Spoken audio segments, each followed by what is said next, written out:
ओम शांति। 29 दिसंबर 2023 के ईश्वरीय महावाक्य हैं। आज के साकार मुरली का सार मीठे मीठे प्यारे प्यारे श्री बाबा ने हम बच्चों से मुरली क्लास में कहा, मीठे बच्चे प्रश्नों में मूंझना छोड़ मन मना भव रहो, बाप और वर्षे को याद करो, पवित्र बनो और बनाओ। प्रश्न है मुरली का, श्री बाबा तुम बच्चों से अपनी पूजा नहीं करवा सकते हैं क्यों? उत्तर, बाबा कहते, मैं तुम बच्चों का मोस्ट ओबीडिएंट सर्वेंट हूं। तुम बच्चे मेरे मालिक हो। मैं तो तुम बच्चों को नमस्ते करता हूं। बाप है निरअहंकारी, बच्चों को भी बाप समान बनना है। अब ये एक ईश्वर हम बच्चों से कह रहे हैं, भगवान सर्वशक्तिमान सर्वसमर्थ श्री बाबा हम बच्चों के सारे अवगुणों को, सारी गलतियों को क्षमा करते, हम बच्चों को ज्ञान रत्नों से भरते, हम बच्चों के सारे जन्म जन्मों के पापों का विनाश करते और खुद इस संसार में आकर राजाई नहीं प्राप्त करते, राजाई नहीं करते, हम बच्चों को राजाई देते।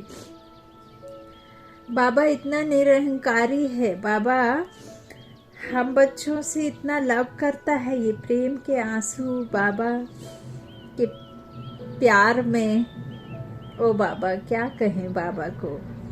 एक बाप अपने बच्चों से कहते हैं कि मैं तुम बच्चों का ओबीडिएंट सर्वेंट हूँ, तुम मेरे मालिक हो। जो मालिक बनाता है वही कहता है कि तुम मेरे मालिक हो। मैं तो तुम बच्चों को नमस्ते करता हूँ। बाप है निरहंकारी, बच्चों को भी बाप समान बनना है। मैं तुम बच्चों से अपनी पूजा कैसे कराऊंगा? तुम तो मेरे सरताज बच्चे हो, तुम मेरी चरणों की धूल नहीं हो, तुम मेरे मस्तक मणि हो। बाबा कहते हैं तुम मेरे मालिक बच्चे हो। तो मैं तुम बच्चों से अपनी पूजा कैसे कराऊंगा? मेरे पैर भी नहीं है जिसको तुम धुलाई करो। कहते हैं ना बाबा अपने चरणों की धूल दे दो, और कई ईश्वर के चरणों का वो चरणामृत और ऐसे करके सब पीते हैं। बाबा कहते मेरे पैर थोड़े हैं जो मैं धुलाई करवाऊं तुमसे। तुम्हें तो खुदाई खिदमतगार बन विश्व की सेवा करनी है। गीत है निर्बल से लड़ाई बलवान की।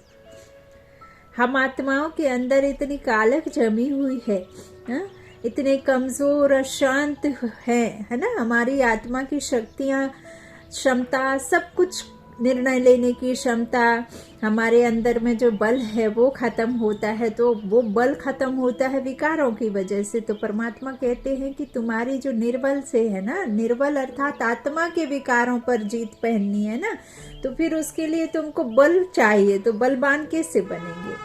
सर्वशक्तिमान बाप की याद में रहकर, उनकी श्रीमत पर चलकर, उनके महावाक्यों का मनन चिंतन कर, उनकी याद में रहेंगे तो उनके गुण भी हम में आते जाएंगे, है ना। अच्छा, ओम शांति।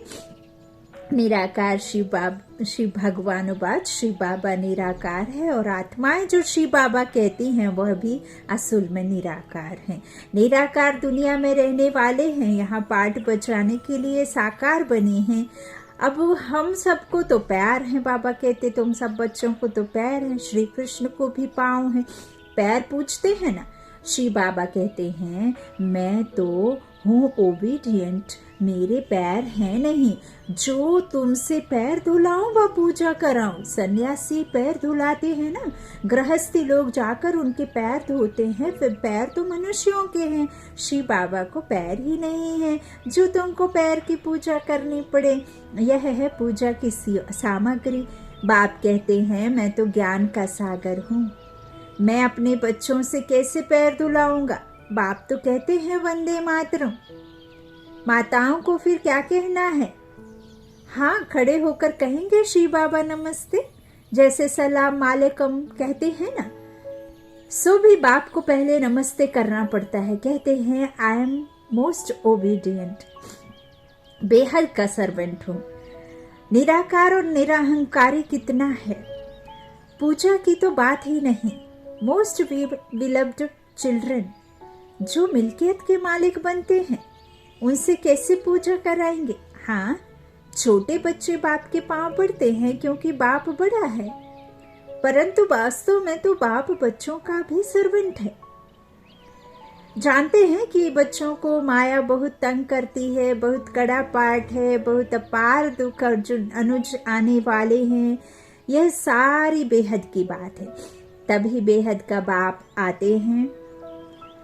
बाप कहते हैं दाता मैं एक ही हूँ, अन्य किसी को भी दाता नहीं कह सकते। बाप से सब मांगते हैं, साधु लोग भी मुक्ति मांगते हैं, भारत के गृहस्थी लोग भगवान से जीवन मुक्ति मांगते हैं। तो दाता एक हो गया, गाया भी हुआ है, सर्व का सदगति दाता एक। साधु लोग जब खुद ही साधना करते हैं तो औरों को फिर गति सदगति कैसे दे सकते। मुक्ति धाम और जीवन मुक्ति धाम दोनों का प्रोपराइटर एक ही बाप है। वह अपने समय पर आते हैं एक ही बार, और सभी जन्म मरण में आते हैं, आते रहते हैं बार बार। यह एक ही बार आते हैं। जबकि रावण का राज्य खत्म होना होता है तभी आते हैं, तो उसके पहले आ नहीं सकते, ड्रामा में पार्ट ही नहीं। तो बाप कहते हैं तुमने मेरे द्वारा मुझे अब पहचाना है, मैं ना आऊं तो तुमको मेरी पहचान भी ना हो और तुम्हारी खुद की पहचान भी ना मिले। मैं ही जानता हूं ना, तो मनुष्य नहीं जानते, तो सर्वव्यापी कह दिया है। अभी तो है रावण राज्य, भारतवासी ही रावण को चलाते हैं, तो सिद्ध है रावण राज्य भारत में है, राम राज्य भी भारत में है। यह बातें राम राज्य स्थापन करने वाला ही समझाते हैं कि कैसे अब रावण राज्य है। यह कौन समझाते हैं? निराकार शिव भगवान। बाच आत्मा को शिव नहीं कहेंगे, आत्माएं हैं सब सालिग्राम। रुद्र बाबा ने क्या रचा है? रुद्र ज्ञान यज्ञ रचा है ना, तो बाबा कहते हैं कि मैं शिव हूँ और तुम सालिग्राम हो। तो सालिग्राम तो अनेक होते हैं, शिव एक को ही कहा जाता है, तो अनेक होते हैं सालिग्राम। यह है रुद्र ज्ञान यज्ञ। वह ब्राह्मण लोग तो यज्ञ रचते हैं, उसमें एक बड़ा शिवलिंग और छोटे छोटे सालिग्राम बनाकर के पूजा करते हैं। बाबा कहते हैं कि तुम्हारी पूजा देखो अभी भी हो रही है ना। तो तुम्हें डबल सरताज भी कहा गया है, पूरे कल्प के लिए तुमको देखो अभी यादगार में पूजन होती है। मैं जो बड़ा हूँ है ना, अभिषेक के टाइम पे जो बड़ा शिवलिंग होता है वो शिव बाबा का प्रतीक है, और जो छोटे छोटे लंबे लंबे रुद्री बनाते हैं वो रुद्री बाबा कहते तुम सालिग्राम आत्मा रूपी बच्चों की वो प्रतीक है। तो बाबा कहते हैं पूजा करते हैं, रुद्र का बड़ा मान होता है। सालिग्राम कौन है वह तो जानते नहीं। तुम शिव शक्ति सेना पतितों को पावन बनाती हो, शिव की पूजा तो होती है, हम भी नहीं जानते थे, हम भी कभी अभिषेक किया होगा है ना भक्ति में, तो हम भी नहीं जानते थे। अब बाबा ने हमें बताया तो हम समझे कि हम ही पूज्य सुपुजारी बनते हैं। तो बाबा कहते हैं शिव बाबा के साथ बच्चों ने भी मेहनत की है ना। तो इस तरह से बाबा कहते हैं कि तुम शिव शक्ति सेना पतितों को पावन बनाती हो।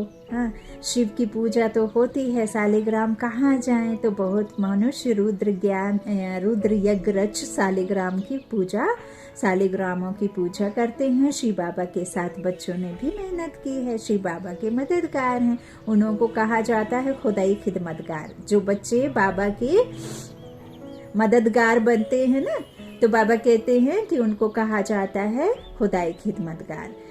खुद निराकार भी जरूर कोई शरीर में आएंगे ना, स्वर्ग में तो खिदमत की दरकार नहीं, वहां तो शरीर जो समझकर आत्मा कुछ करती नहीं, आत्मा ही समझकर उधर पाठ बजाते हैं और कोई विकार नहीं होता है, तो दुख की बात नहीं। अब सुख की दुनिया में दुख का कुछ नामो निशान नहीं, तो फिर ईश्वर को बुलाने की दरकार भी नहीं। तो बाबा कहते हैं वहां ऐसे ना खुदा आता है और ना तुम उन्हें पुकारते हो, और ना ही खुदा उधर जा करके उस महलों में कुछ ऐसे आकर के रहते या कुछ खुद के लिए चाहिए, कुछ भी नहीं चाहिए होता। तो बाबा कहते हैं इस तरह से स्वर्ग में तो खिदमत की दरकार नहीं। शिव बाबा कहते हैं देखो यह मेरे खिदमतगार बच्चे हैं।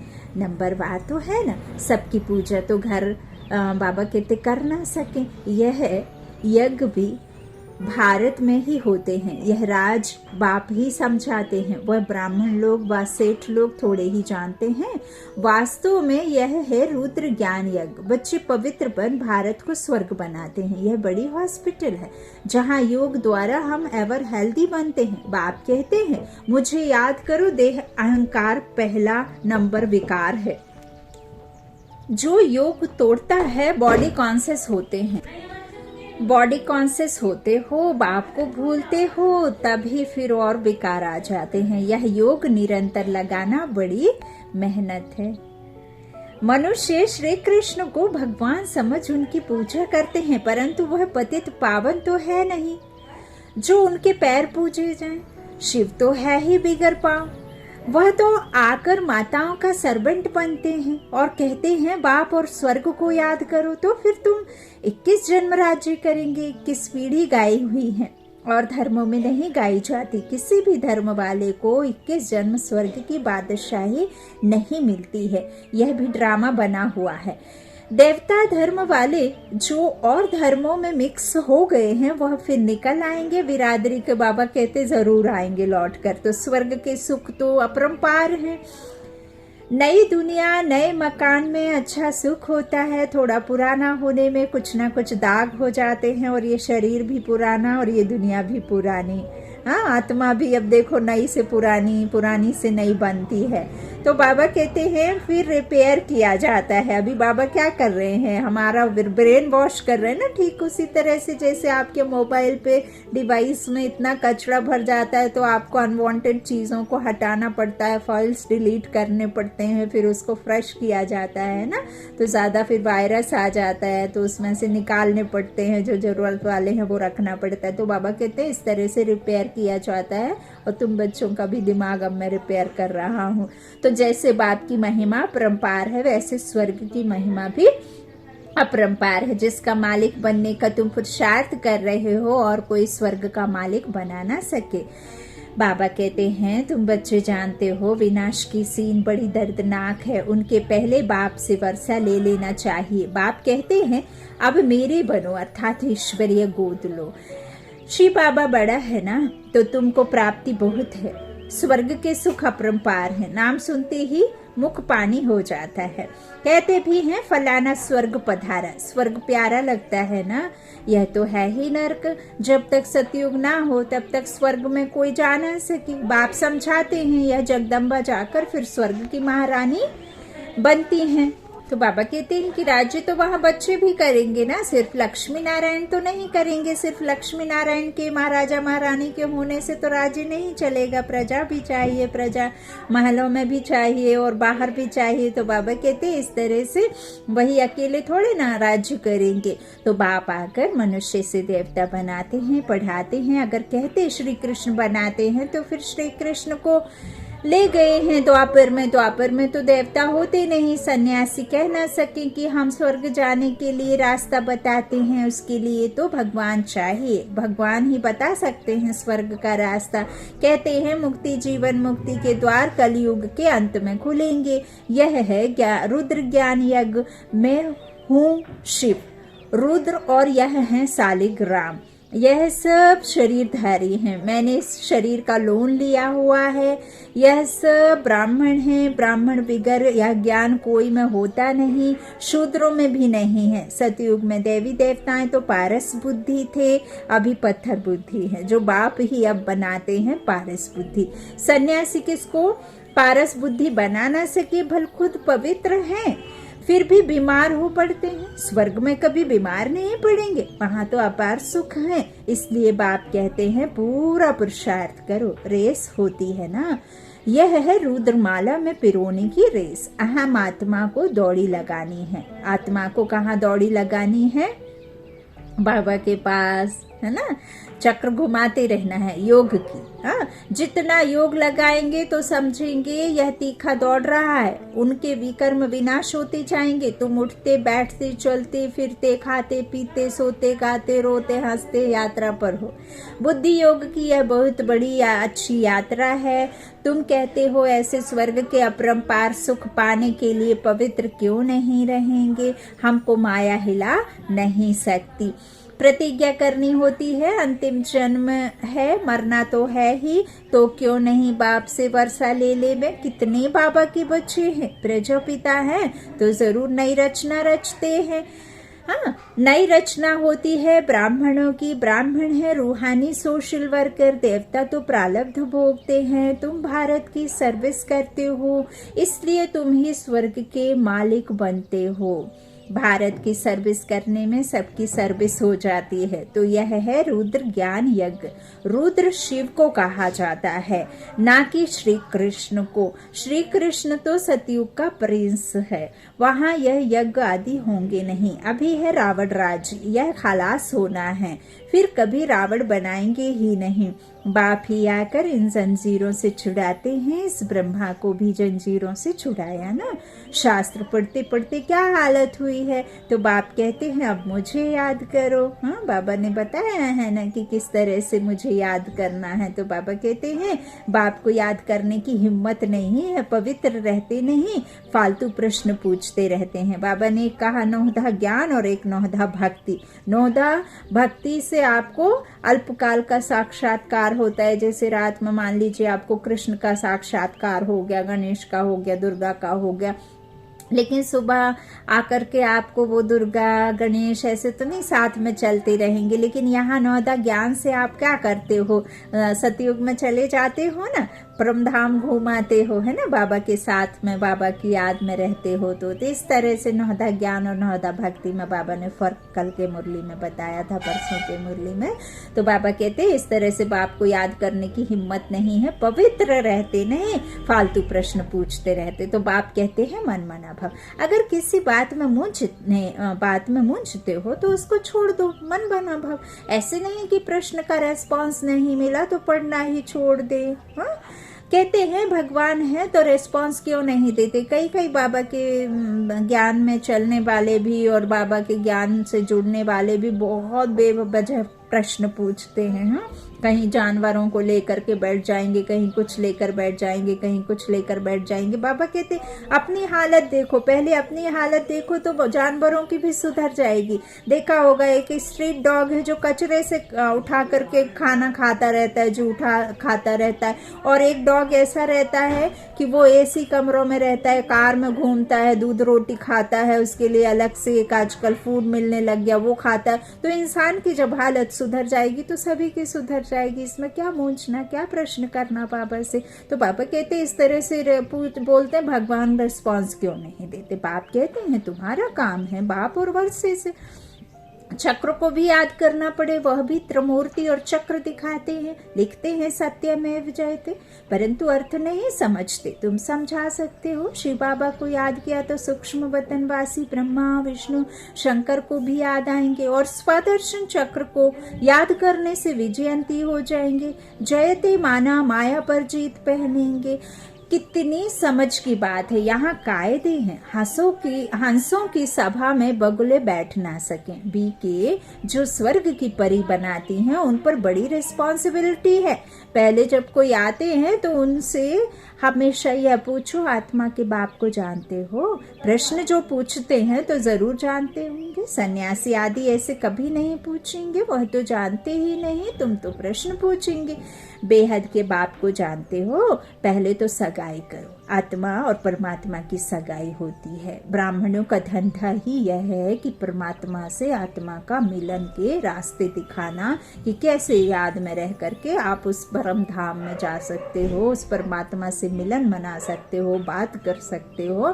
तो बाबा कहते ब्राह्मणों का धंधा ही यही है कि कैसे आपको विकारों पर जीत पा सकते हैं, कैसे मिलेगी। बाप कहते हैं हे आत्माएं, मेरे साथ योग लगाओ क्योंकि मेरे पास आना है। सतयुगी देवी देवताएं बहुत काल से अलग रहे हैं, तो पहले पहले ज्ञान भी उनको ही मिलेगा। लक्ष्मी नारायण ने 84 जन्म पूरे किए हैं, तो उनको ही पहले ज्ञान मिलना चाहिए। मनुष्य सृष्टि का जो झाड़ है उसका पिता है ब्रह्मा और आत्मा का पिता है शिव। तो बाप और दादा है ना, तुम हो उनके पौत्रे, उनसे तुमको ज्ञान मिलता है। बाप कहते हैं मैं जब नरक में आऊं तब तो स्वर्ग रचूं। शिव भगवान वाच लक्ष्मी नारायण त्रिकालदर्शी नहीं है, उनको यह रचना का ज्ञान है नहीं, तो परंपरा कैसे चले। कई समझते हैं यह तो सिर्फ कहते रहते हैं, मौत आया कि आया, होता तो कुछ नहीं है। इस पर एक मिसाल भी है ना, उसने कहा शेर आया परंतु शेर आया नहीं। आखिर एक दिन शेर आ गया, बकरियों को सब बकरियां खा गया। यह बातें सब यहाँ की हैं। सब कहते हैं एक दिन ऐसा हो जाएगा और वो चिल्लाते ही रहेंगे। एक दिन काल खा जाएगा, फिर क्या करेंगे। भगवान का कितना भारी यज्ञ है परमात्मा के सिवाय। बाबा कहते हैं तो इतना बड़ा यज्ञ कोई रच ना सके। ब्रह्मावंशी ब्राह्मण कहलाकर पवित्र ना बना तो यह हमारा। शिव बाबा से प्रतिज्ञा करनी होती है। मीठा बाबा, स्वर्ग का मालिक बनाने वाला बाबा, मैं तो आपका हूँ, अंत तक आपका होकर रहूंगा। ऐसे बाप को अथवा साजन को फारकती दी तो महाराजा महारानी नहीं बन सकेंगे। अच्छा मीठे मीठे से खिला दे बच्चों प्रति माता पिता बाप दादा का याद प्यार और गुड मॉर्निंग। रूहानी बाप की रूहानी बच्चों को नमस्ते। हम रूहानी बच्चों की रूहानी माता पिता बाप दादा को याद प्यार और गुड मॉर्निंग। धारणा के लिए मुख्य सार पहला, बाबा ने कहा सच्चा खुदाई खिदमतगार बन भारत को स्वर्ग बनाने में बाप को पवित्रता की मदद करनी है, रूहानी सोशल वर्कर बनना है। दूसरा, किसी भी प्रकार के प्रश्नों में मूंझकर पढ़ाई नहीं छोड़नी है। अपने बाप को किसी भी हालत में नहीं छोड़ना है। प्रश्नों को छोड़ बाप और वर्षे को याद करना है। वरदान है हदों से पार रहे, सबको अपनेपन की महसूसता कराने वाले अनुभवी मूर्त भव। जैसे हर एक के मन से निकलता है मेरा बाबा, ऐसे सभी के मन से निकले कि यह मेरा बाबा है। बेहद का भाई या बहन है, दीदी है, दादी है, कहाँ भी रहते हो लेकिन बेहद सेवा के निमित्त हो। हदों से पार रहकर बेहद की भावना, बेहद की श्रेष्ठ कामना रखना, यही है फॉलो फादर करना। अभी इसका प्रैक्टिकल अनुभव करो और कराओ। वैसे भी अनुभवी बुजुर्ग को पिताजी काका जी कहते हैं, ऐसे बेहद के अनुभवी अर्थात सबको अपनापन महसूस हो। हम देखो 5000 वर्ष पहले बिछड़े हुए भाई बहन आपस में जो भी विरमों को मारे हैं या जो भी ज्ञान में चल रहे हैं, वो सब कौन है। यदि आपसे मिलते हैं ना तो वो सब कौन है, कल्प पहले बिछड़े आपसे आपके ही भाई हैं, आपके ही भाई बहन हैं, दीदी दादी, हाँ बहन भाई, ये सब बेहद के हैं। तो हदों से पार रहकर बेहद की भावना, बेहद की श्रेष्ठ कामना रखना, यही फॉलो फादर करना है। तो बाबा कहते हैं इसी तरह से ऐसे बेहद के अनुभवी अर्थात सबको अपनापन महसूस हो। स्लोगन है उपराम स्थिति द्वारा उड़ती कला में उड़ते रहो तो कर्म रूपी डाली के बंधन में फंसेंगे नहीं। उपराम स्थिति द्वारा उड़ती कला में उड़ते रहो तो कर्म रूपी डाली के बंधन में फंसेंगे नहीं। बाबा कहते हैं ना कि आप माँ हो, बहन हो, भाई हो, हाँ काका हो, चाची हो, सास हो, कुछ भी हो, बच्चे हो, तो बाबा क्या कहते, तुम बच्चा नहीं हो, तुम आत्मा हो। बच्चे का शरीर लेकर के तुम पाठ बजा रहे, तुम माँ नहीं हो, तुम माँ आत्मा ने शरीर को लेकर माँ का पाठ बजा रही है। टीचर नहीं हो तुम, आत्मा टीचर का पाठ बजा रही हो शरीर लेकर के। तो बाबा कहते हैं ऐसे उपराम रहेंगे तो फिर आपको कोई भी वजन नहीं लगेगा। अच्छा, ओम शांति। शुक्रिया बाप दादा, शुक्रिया आप सभी भाई बहनों के स्नेह का प्यार का। ओम शांति।